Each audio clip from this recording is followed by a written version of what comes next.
So welcome to the Deeper Clarity Approach to Team Alignment webinar. Thank you again for joining us today. My name is Fernanda Correa. I'm Business Development at Spring 2 Innovation, and I'll be helping out with the webinar today. We hope you get a lot of value of this session and enjoy the content, whether you're watching this live or on demand. In today's webinar about the Deeper Clarity Approach to Team Alignment, we hope you get insights into how alignment enhances team adaptability and resilience, but also strategies, methods, and tools to foster better team alignment, reducing misunderstanding and significantly improving the chances of project success. We hope you understand the importance of prioritizing customers and project goals to deliver exceptional outcomes that outperform customers' expectations. If you're not familiar with Spring 2 Innovation, and this is your first time joining us, we're a design thinking firm focusing on removing barriers for our clients and students to help them understand their end clients better and to generally become more innovative. We help our clients do this through coaching, consulting, and training. In this webinar, you'll get an idea of some methodologies and tools we use, but in our trainings, you get a really hands-on experience and you can apply those into your real challenges. So if you're interested in learning more, please visit our website, shoot us an email, message us on social media. We'll leave all our contact information in the chat box. And also, we have a certification coming up in May. It's our design thinking certification. It's an immersive 5-day course for practical application over 6 to 8 weeks that will give you the tools needed to apply design thinking. You'll be able to actually work on a real challenge that you have. It starts on May 14th and all the sessions are online. We'll also share the link in the chat box. There's still a few spots there. And for more design thinking and leadership, you can also check our past webinars.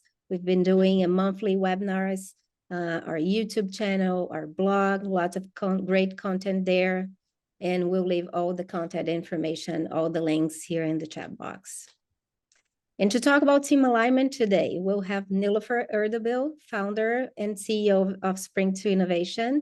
She's a TEDx Ottawa speaker, author of the international best-selling book, Future Proofing by Design, and has dedicated her career to assisting organizations in achieving remarkable advancements through design thinking principles. So with that, I'll pass it over to you, Nilofer. Thanks, Fernanda, and welcome everybody. I'm looking forward to chatting with you around alignment in organizations and within teams so that we get a lot more deeper clarity. And if you don't know me, my name is Nilofer, and feel free to call me Nil. I'll be watching the chat. I love interactive sessions, so ask any questions or comments in the chat. I'll be asking open questions as well too. And so with that, what I want to do today is to talk about the tools and mindset for better alignment in projects, especially at the start of projects. And we're going to focus on what truly matters through a human-centered perspective using deeper clarity. So a little bit about me. I am based out of Ottawa, and I have started Spring 2 Innovation about 13 years ago. I have a TED Talk that is going to be in the links later that you can check out. And I love being outdoors in my spare time, and I am mom to 2 very active boys, and I have a fantastic team around me at Spring 2 Innovation. I do a lot of speaking engagements internationally as well, but most of our work is done here in Canada. So with that, why are we talking about alignment? Right now in Canada, in Ottawa, it's springtime, and it's also time for changing our tires from our winter tires to our summer tires. And so we do, as part of the tire change, usually an alignment. And the reason that I know this is it's a line item on my bill. The other reason is that there's a hugely important reason why we align our tires with our cars. And that's because things can go horribly wrong if they're not properly aligned. So what are some of the results of not having our car tires aligned? it becomes a little bit harder to drive our car and steering becomes more difficult. You have to really hold on to the wheel a lot tighter to get the car to go straight. Misalignment of vehicles often leads to using more gas, more energy. And then because you're steering in the wrong direction, the car might end up going in the wrong direction and potentially leading to crashes, especially in emergency situations. So when we're doing our tire changes, and even when we're not, we want to make sure that our car tires are completely aligned as we move forward. And it's the same in our teams. And so I always ask the question, how many tires are in a team? And it's because in teams, we often have more than 4 people. And if any person on the team isn't aligned, then it can waste a lot of energy, waste a lot of time, steer the team in the wrong direction, and it could also deter project success. And so think about how many people are on your teams and how many people have to be working together and have to be aligned before a project comes through. So what do we mean by alignment? And so alignment can mean in projects and teams many different things. The first one is alignment with the organization's mandate and or the strategy. And so sometimes organizations have a mandate as well as a strategy. And so you want to make sure that your team is aligned with both. And then you also want to have alignment within your team so that everybody is starting out on the same page and understands what they need to be doing in order to figure out how to move to where they need to get to together. And another part of alignment is clarifying the problem we're looking to solve. And so you're starting out on the same page. What is the challenge that you want to be solving together as a team? And then also the alignment on clients' true needs, because oftentimes we think we might know what the problem is that our customers are having or our clients are having. But once we get an understanding of them at a deeper level, then we can truly understand them and define what challenge we need to solve in a more in-depth and concise way. And so things to take away from this is we want to make sure we're aligned with the organization strategy within the team and also aligned around the problem and the people that we're trying to solve the problem for. So I'm pretty sure that most of the folks on this call have been on a project where there might have been a little bit of misalignment, and that's okay. Misalignment happens a lot, and the trick is to get back into alignment. Oftentimes, though, unfortunately, projects start out misaligned. And there's an interesting Salesforce assessment that was done where they said that 86% of executives blame workplace failures on the lack of collaboration and poor communication. And 97% of employees and executives surveyed believe a lack of alignment within a team directly impacts the outcome of a task or a project. 97%, that's pretty much most. And so most employees and executives feel the lack of alignment impacts the outcome of the task or the job. So it's super important to make sure that we are, as a team and as an organization, aligning. So why we're talking about alignment, we talked about the tires. It's part of deeper clarity, but it's making sure that you're starting out in a place where your whole team is comfortable and doing what you want to be doing. And so I also sometimes refer to it as like when you're going to a ski hill. Oftentimes, if you want to go downhill skiing, you want to get to the top of the hill and be able to ski down. You're not as interested in climbing up the hill or trying to figure out how to get up there. You're trying to think of what's the fastest way to get there so that you can come down in the way that you want to come down in. This picture actually has a picture of one of my kids. Both of them love ski racing. And the last thing that they want to do before a race is think about how they're going to get up to the top. And so I always think of design thinking as helping your team get to the top of the mountain so that you can ski down it in the way, shape, and form that you want to be skiing down it so that you can set yourself up for success so that you're not as tired when you start the project. That alignment is about making sure that you're getting to the team together to the top of the hill so that you can do what you want to be doing as you're coming down the hill. So alignment is about getting to our goals faster because we're starting out together as faster. I know in a lot of organizations, there's norming, storming, and that's necessary, but how can we reduce some of that? And that's through better alignment. So one example that I recall is working with a team that had been together for almost 6 months, and they were trying to figure out what they needed to do in order to move the project forward. And even though the team had been together for 6 months, they didn't really have clarity on how to solve this highly complex problem that they needed to solve. It was a multi-system, multiple teams together, processes. And when we worked together and we understood and we had the team identify what the problem is that they needed to solve and understand the people that they're looking to serve and redefine that problem, then they were actually able to start getting going within 3 weeks. And so that included scoping out what was within their control and within their realm and identifying things that weren't so that they can make sure that other people in the organization that needed to be working on the project can do what they needed to do in order to make that whole initiative successful.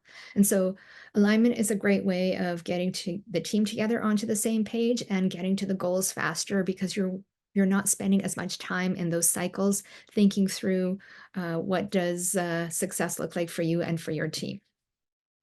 So I think of alignment as an extremely helpful step before starting any type of a project or an initiative, whether it's creating new products or services, new processes, new regulation. It's really helpful, especially with traditional project management, as well in agile environments too. In fact, as we've worked with people, they mentioned that for agile, the alignment component of it and understanding end users better at the start is a missing piece of agile so that we're understanding the higher level program problem that we're looking to solve and the people that are involved in it so that it provides this overarching umbrella for agile projects so that they can actually get to success faster. And actually everyone on the same page also makes everyone on the team more engaged as well. There's so many great benefits of alignment, and I think some of us know that from being on initiatives that are really well aligned, and some of us know that from initiatives that aren't as well aligned. This is a really interesting diagram. This is from a 2018 Harvard Business Review article, and it showcases that executives actually recognize that they're not effective at building alignment. 49% say that they should have spent more time communicating the change, and 47% said that they should have spent more time aligning their top team. And so when we think about design thinking, we think of it as from a people perspective, and change management is also part of the people perspective component of it. And with both, there's a lot of communication that is involved. And so if 47% of executives feel like they should have aligned their top team in order to make things more effective, then it's pretty evident that we all need to add in a little bit more time in order to make sure everyone along the way is well aligned.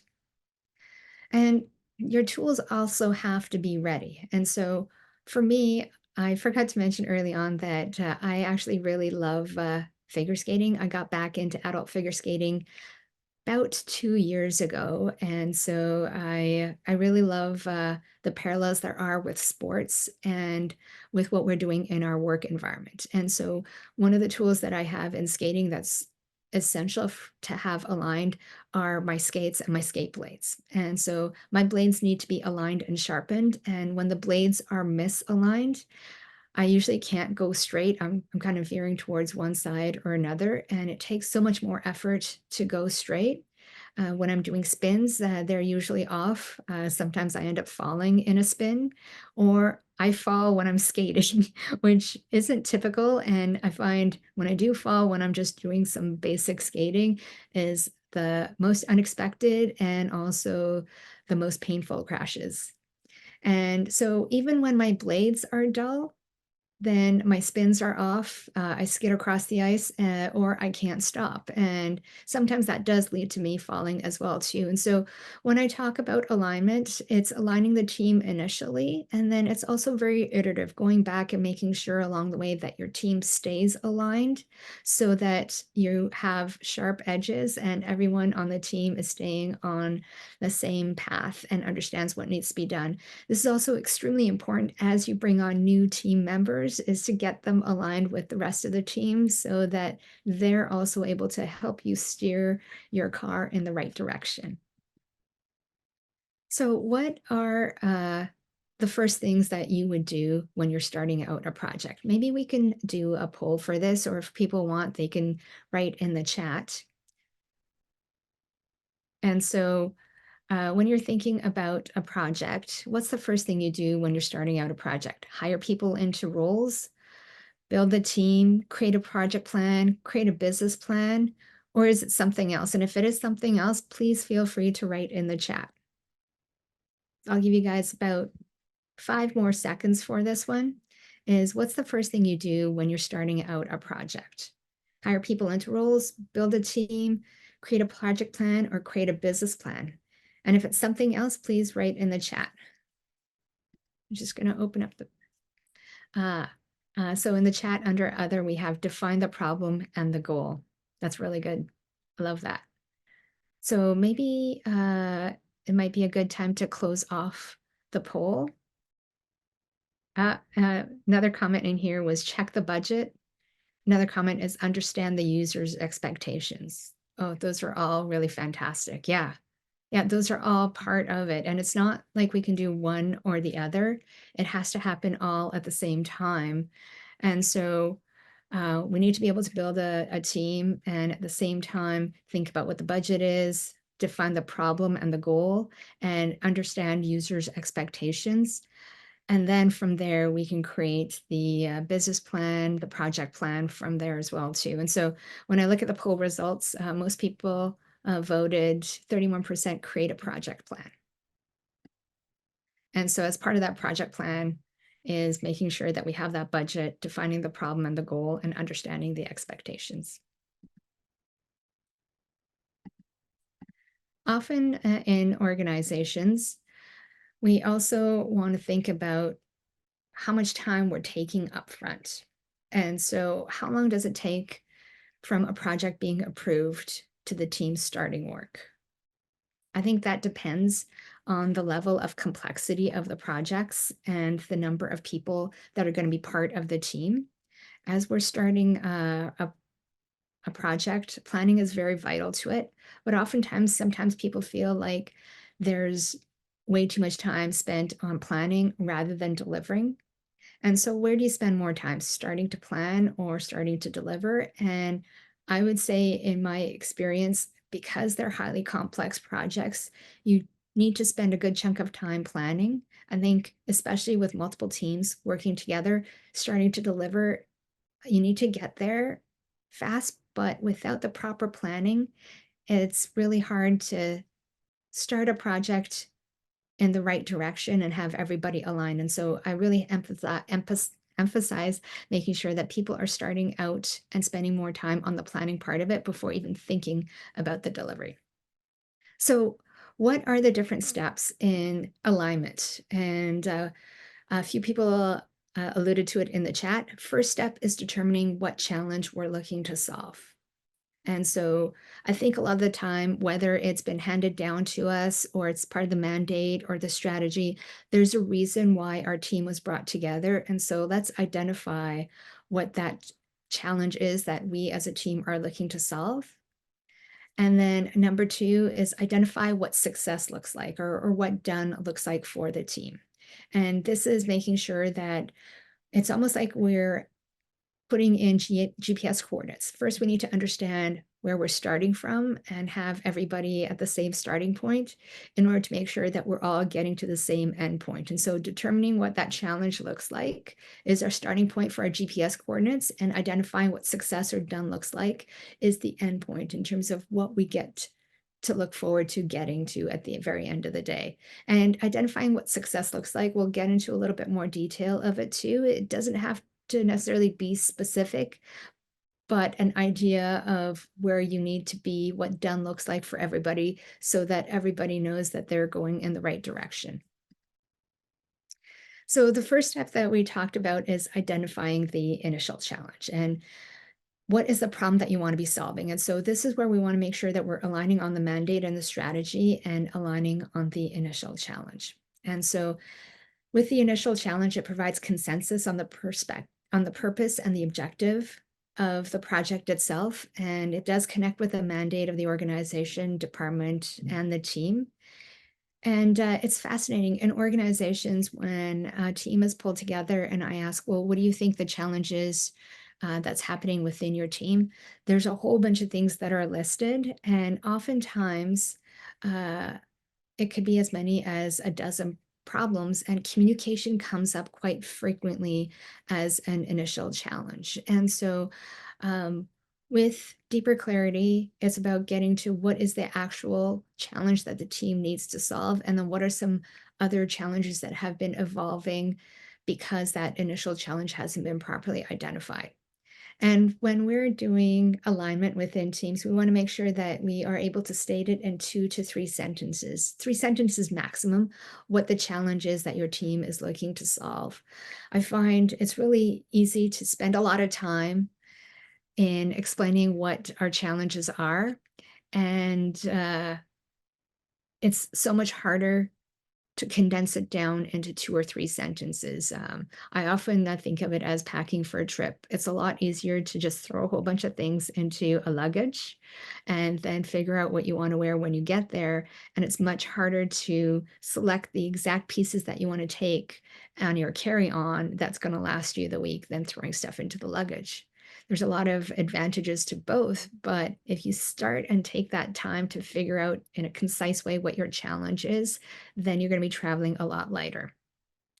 And as we're going through, I want to also highlight that as you're identifying what your initial challenge is, it's really important to make sure that you're not using ambiguous words. And so words that could mean different things to different people. And I have a great question in the chat here. How do you communicate to clients that this initial challenge identification stage is critical to success and cannot be skipped? I think this one is a fun one. So we've done sessions with clients where we've just spent maybe 15 minutes asking each person on the team to identify what the problem is that they want to solve, and ask them to limit it to 2 or 3 sentences. And when we went around the room and people read their problem statement, they were all quite different. And so when you're actually working with clients and they see this, or even with the client themselves within the client team, ask them to define what the challenge is, they're going to see that it is a bit of a challenge for them to do so.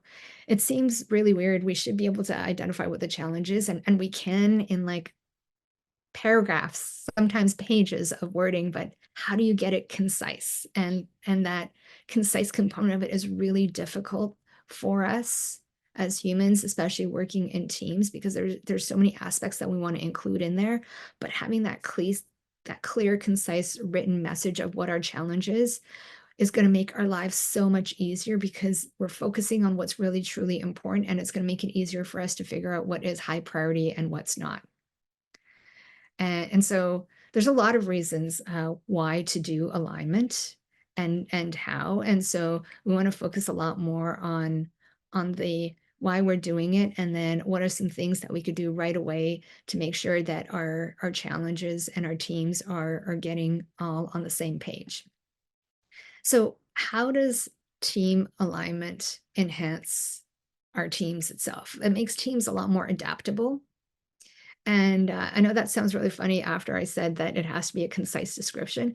And that's because when teams understand what they need to do and new information comes through, then they're able to reframe that challenge and stay in its conciseness.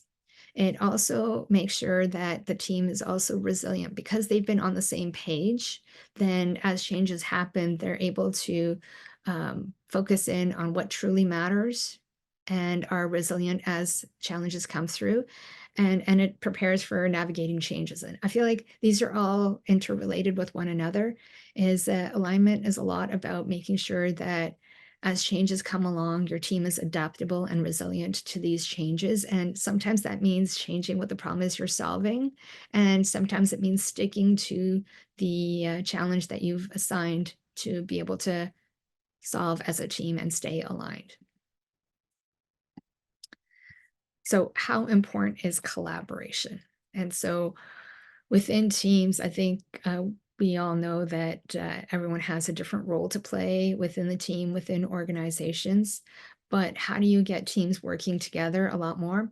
This is an interesting stat from Queen's University. 75% of employers rate teamwork and collaboration as very important, yet only 18% of employees get communication evaluations at their performance reviews. And this one's from McKinsey. 14% of the work week that knowledge workers spend in communicating and collaborating internally. 14% of their time is spent in internal communications and collaborations. That's kind of crazy. And so as we're thinking about alignment and staying aligned, communication is a huge part of making sure that we're collaborating and staying on the same page. The clearer, the more concise that communication is, the easier it is for people to make sure that they're paying attention throughout and staying engaged. The second step I talked about is measures of success. And so what success looks like can vary from person to person, from team to team, from different levels. And so the more concise we are, the better. Usually I recommend 2 to 3 measures of success and having everybody understand what those words mean within the measures of success. So another example that I use from skating is when I started out 2 years ago, what success meant to me was just being out there and being able to compete as an adult. So after my first competition, I also received this piece of paper from the judges in terms of how I was being evaluated. And I had no idea what most of the things on the piece of paper said or what they meant. And so this is actually an example of what the judges combined would be evaluating on. And so on the left side, they have the different elements. And then on the right side, they have the base score of all of the elements, and then the grade of execution. So how well you performed it, and then the scores for each of the judges. Fascinating. I didn't realize to the extent that they were doing this at. And then every once in a while, you'll get like a letter next to each of the items. And so this is from a more recent one, and the F's mean fall. So I had 2 falls in this program. But the first time that I saw this, there was a V for one of the spins that I did. And I was looking at it going, what does that even mean? And it meant that the spin requirement wasn't met. And so I didn't do one of the levels of the spin that was required. And so what I imagined success looked like and what the judges imagined success looked like was quite different. And in teams, we end up having that quite a bit too, is the individual people don't necessarily have the same measure of success as other people within the organization. And so we really want to make sure that we're getting at the individual's measures of success and then ultimately getting to the team's measure of success. And while we don't have judges per se, but there are people that are depending on the outcome of the work that we're delivering in order to get the value that they need to have.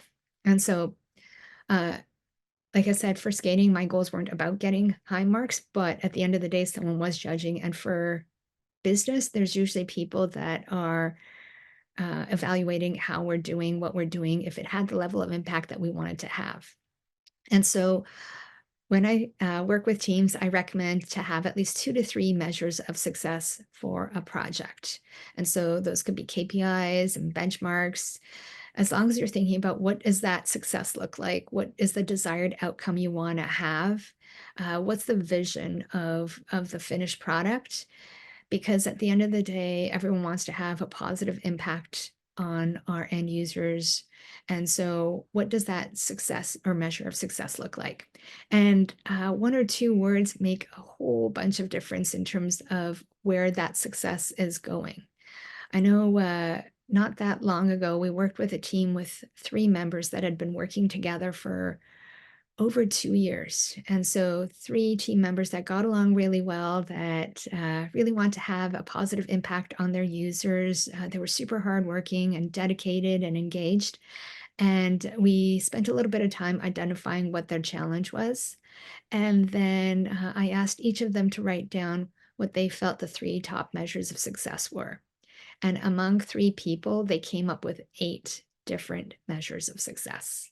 And so only 2 people agreed on one measure of success. And so already at the start of a project with people that get along really well, that have done a great job of identifying what the challenge is, weren't aligned on the measures of success. And so as a team, we work together to identify, out of those 8, what are the top 3 really measures of success in order to solidify what success looks like for that team.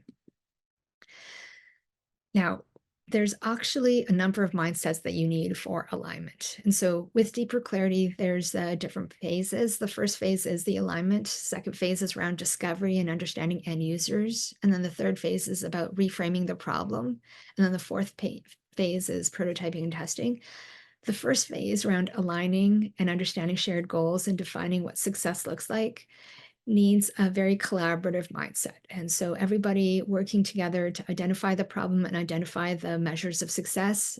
We want people to be open as well as clear and authentic. And so is what we're doing making sense? Are the measures of success that we're putting into place realistic and authentic? Oftentimes, organizations know exactly where they're at, exactly where they're starting from, so that they have a great handle on where they need to go. And sometimes organizations don't necessarily have all the information filtered to the right folks to understand where the organization is starting from. And so making sure that we're identifying our challenge and our measures of success means that we're looking at the organizations and the people that we're looking to impact in an authentic way, so that we have the information of what's actually going on right now today as we set those measures of success and make sure that they're realistic. The other thing around the measures of success is also making sure that they're specific to a particular timeline. And so when you're stating measures of success, they might be different for a year down the line versus 3 years down the line. And so making sure that in your definition of the measures of success, you identify what success looks like a year from now or 3 years from now or 10 years from now. And so there's a lot of things that need to be happening for the team alignment, but the mindset, the defining the initial challenge that the team wants to solve, what are the measures of success, are key parts to aligning the teams. So I'm going to run through an example for you really quick. This is very messy. This is actually from last week. And we were working with a team of folks that were looking to understand alignment a little bit better. And so we selected a challenge from the team. And so the challenge that we selected was, how do we find the right employee to fit our team dynamics? And so one of the participants was actually looking for a VP of sales. And so we wanted to make sure that we were able to identify what was required of this role. And so what we wanted was that this is a skilled individual that we wanted to have them ramped up within a month. And so we went through and we identified different measures of success, from making sure that the employee was engaged, to the person was happy coming into work, to making sure that there's a willingness to learn and there's a positive attitude. They have strong competencies and they go above and beyond. And so they're willing to do some research and put in some extra work. And as we talked together as a team, and I think, again, this was probably about 8 people in the team, we took a look at the measures of success, and we realized that what would make a VP of sales really successful is getting great feedback from other employees, that they were actually able to deliver on the job, and that they were actually teachable. And so when you look at that, there's about 8 or 9 different measures of success, and then we made sure that we focused in on the top 3. The other thing that was really fascinating is our initial challenge started out being, how do we find the right employee to fit our team dynamics? As we identified the measures of success, and then we did a preliminary persona of what our candidates for VP of sales look like in terms of identifying their goals, challenges, fears, values, expectations, and their measures of success. We found that they actually had a different perspective than what we were looking at. And so from all of this information, we were actually able to come up with multiple problems that we might want to have our team aligned on and reframe rather than the initial one we started on. And so things that came up were, maybe we can make our culture even better. So how can we make sure that we hire someone that can make our culture even better? How do we become the type of organization to attract the right people? Other questions that came up were, how can we interview to identify the right person that can improve our culture? How can we have candidates be assessed on personalities and how they work to get a better sense of the person? And so as you work through challenges, it is an iterative process, but making sure that you're following through and having everyone identify what the challenge is in 2 or 3 sentences maximum, setting out those measures of success is really a great starting point to make sure that you're going to be more successful in your projects going forward. So the reason that we created Deeper Clarity is that we want to make sure that teams start out on the right foot. And so Deeper Clarity itself is a methodology and mindset for alignment and for success. And it incorporates principles of design thinking, alignment, strategic foresight, as well as bringing in the mindset that's required to be successful in projects. And when we were working with organizations, we realized that there's a lot of overwhelming information and there's a lot of change that's happening, whether it's in the teams, in the organization, in the culture, in the world, with political changes, with financial changes, with environmental changes. And so a lot of people used to jump into gut assumption traps. And so using the information and the experience that they had from the past to solve today's problems.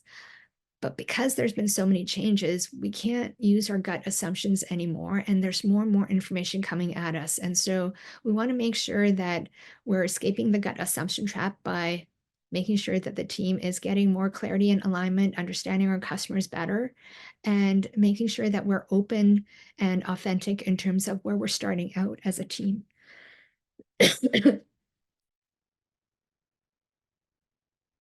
Deeper clarity at the end of the day is about putting the steps in place to make sure that design thinking or human-centered design is more successful in organizations.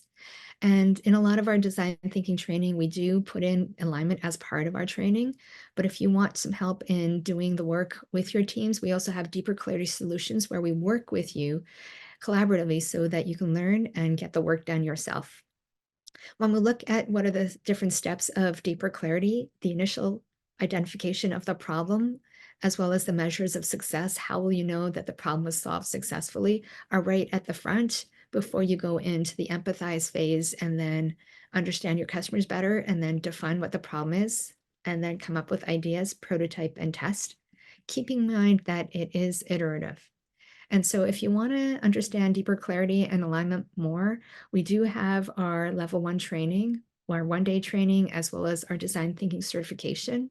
If you want a little bit more time with us and understanding your specific project at a deeper level, then we have Deeper Clarity Solutions where we actually do an assessment with your teams. And this is a really important step because sometimes teams understand their customers really well. Sometimes people are really great at the process. They're more innovative and open to new ideas, but they might really need some help in the alignment component of it. And so the assessment helps us understand what your team, the knowledge base that your team is composed of, and how it's worked in the past so that we can make sure that we create training and coaching that's specific to your team. And then once that's done, we create a roadmap and make sure that we implement workshops and coaching to make sure that your team is working well together, and then auditing it along the way so that if there are some challenges in a month or 2 or 3 months, that you have access to people that can make sure that we're reassessing along the way and make sure you stay on track. And then level 3 is making sure that we're able to provide enterprise-wide deeper clarity solutions. So providing whether it's templates, train the trainer, making sure that we're giving you access to our updated information. And if you want, we also have additional mindset coaching, project audits, test cases, whatever you need to make sure that your projects are going to be successful in the future. And the results are pretty phenomenal. It's hitting targets faster.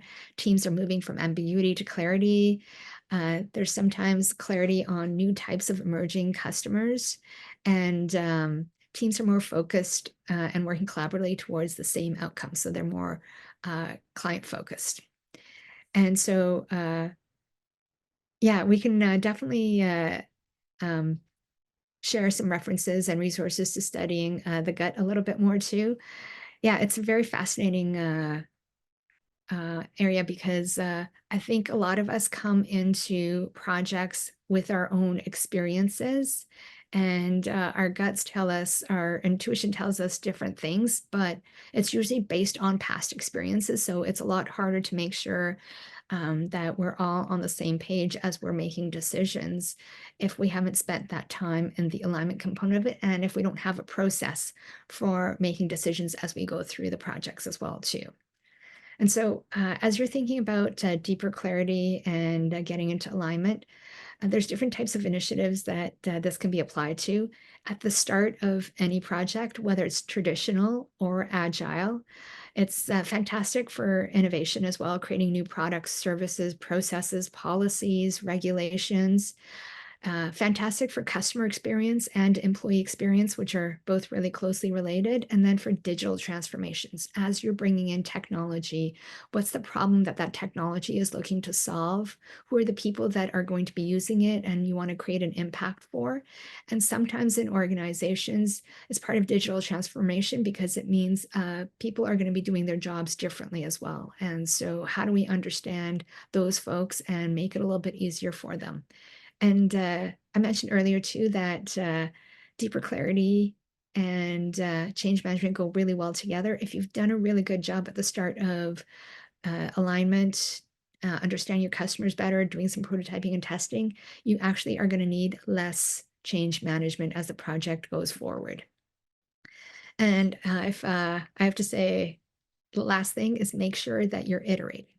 And so the challenge that you might have aligned on initially might need to be iterated based on new information that you get. And so as a team getting together and deciding that you are going to change your problem definition and you're going to change your measures of success based on the new information that's coming in to your preview. And this is really important because we do get new information, our environments change, and a lot of us work on projects that are 1 to 5 years in length. And so as new information comes up, being open to changing what we thought the measures of success might be as new information comes through. If you are interested in hearing more about and understanding deeper clarity and design thinking better, we have a book that's out called Future Proofing by Design, Creating Better Services and Teams in the Public Sector Through Design Thinking. And I also have a TED Talk on design thinking for complex environments. And we recently launched a LinkedIn group called Deeper Clarity Network. And so feel free to join that network. We actually monitor it quite a bit. And so if you have any questions, feel free to ask it in there. We monitor quite a bit. And so we want to make sure that our experience and experience of those that are part of our network are being able to be shared together so that we can learn from one another. And if you are interested in our training courses, we have information on that. We also have self-led training too. If you don't have as much time or if you just want it on an as-needed basis, then the instructor-led training is good for those that have the dedicated time, and the self-led training is great for those that don't have as much dedicated time. And with that, I might open it up to folks for questions. If you have any questions that you've been thinking of that might not have been answered from the chat, feel free to drop it in the chat or in the Q&A, and I can answer those at this time. Thank you, Neil. Okay, so while we wait to see if anyone has additional questions here, I would like to ask you something. What are some indicators that a team is not well aligned? How can we recognize that, and what is the best way to address it from the beginning? Yeah, that's a really great question. And so depends on where you are on the project. It's easier to tell if a team is misaligned further along in the project. People aren't engaged. There might be some conflict within the team and with other teams as well. There might be conflict with senior leaders or not as much support from senior leaders because that alignment hasn't been done with the mandate and with the strategy. Initially, at the start of projects, it's a little bit harder to tell if teams are misaligned, honestly, because it sounds like we're speaking the same language, but what's really fascinating is that we use the same words but mean different things. And so at the start, you can tell that you're misaligned if you're using different words. But if you're using the same words and everyone has memorized what the challenge is without fully understanding it, then the further along you go, the more you're going to notice the challenges around misalignment. So another really good chat we have in here, a good question in the chat is, how do we get management buy-in?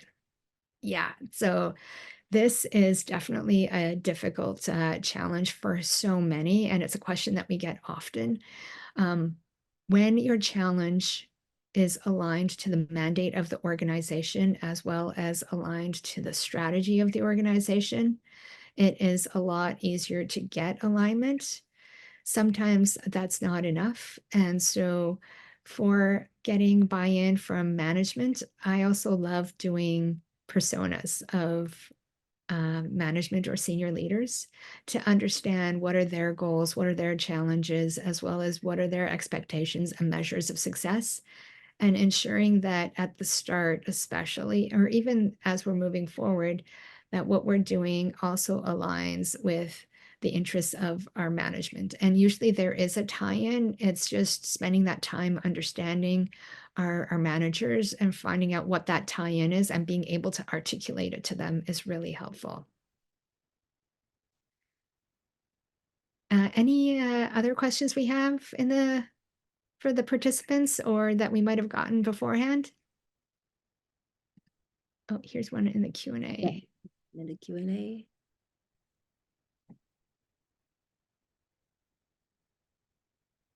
So I'm not sure I know what the second word, what practical and ready to use measures of KPIs are available to find out how your organization is misaligned? Ooh, that's a good question. We haven't set out specific practical measures of success of KPIs to find out if organizations are misaligned. I think that might be a really good blog topic or video topic for us to cover. But yeah, definitely, that's a great point. We do have some resources available. For example, Fernanda, maybe you could put into the chat the Salesforce report, as well as the Queen's report in the chat for folks to look back on. But we'll definitely be creating videos and blogs on that. So thank you so much for that comment. There's another comment in here that we hear a lot about managing our cognitive biases and when identifying the right problems and goals, but government has a bias towards to action that can be a challenge to manage, any way to manage that. So yeah, we do hear a lot about cognitive biases and goals. And so it is really sometimes hard to help senior leaders understand you need to spend that time upfront to actually talk to your end users. Because if we do want to truly make sure that we're not putting in cognitive biases in there, is spending time with the different types of end users that we're trying to impact and understanding things from their perspective. if we think back to that example that I shared with you from last week, the HR person that came up with that challenge, as we went through and we didn't even have our persona in the room, but we put ourselves in our end user shoes just because that was a training activity to see what they were thinking, what their challenges were.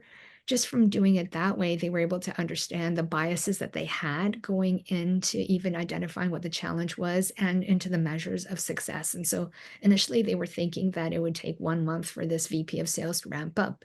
And as we understood how a VP of sales might be thinking and how they could positively impact the organizations, we realized that actually they needed 4 to 6 months in a role before they can actually be effective and impactful in their role. And so spending a little bit of time as a team thinking through the people that you're trying to impact, and even more importantly, actually talking to the people you're going to be developing solutions for, I think goes a long way in terms of making sure that some of those biases are removed. And then bias towards action that's such a great question. And I think both government and private sector struggle with this because you have timelines, you need to deliver something, but sometimes what you're delivering doesn't have the impact you wanted to because you didn't spend that time upfront with the alignment with the team, alignment with the organization. And so I think as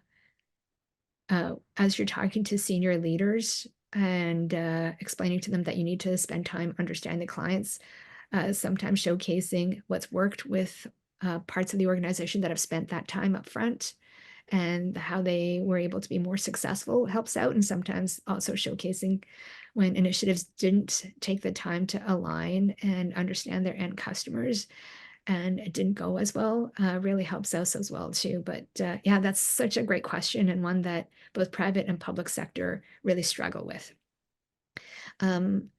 And there's another great question here is there's a lot of culture and mindset shifting required for digital transformation. And am interested in how to apply deeper clarity method to a culture change. Yeah, that's really great question. Thank you for that question. And so oftentimes in organizations, people talk about culture change, but they actually usually don't get the resources for it. Culture change, I find a lot of the time ends up being a side of the desk component. And so number one is putting the resources around culture and culture shift. I find deeper clarity is amazing for culture shifts in organizations, especially if people are trained up on it and understand to see things from an end user perspective.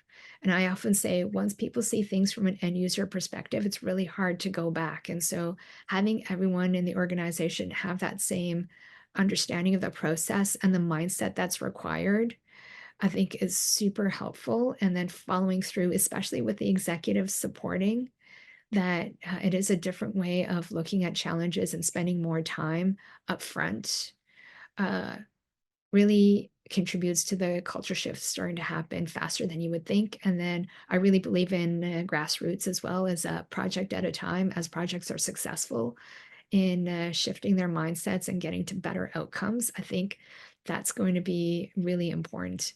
And I think this also really relates back into a lot of organizations are action oriented and we tend to jump into solution mode so quickly.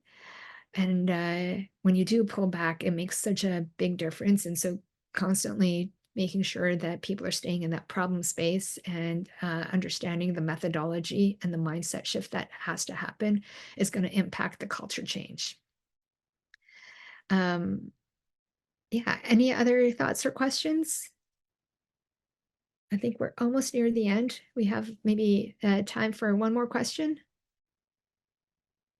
Oh, if that's all the questions you have, thank you so much for your questions along the way. And we'll have the webinar available for you if you want to watch the replay.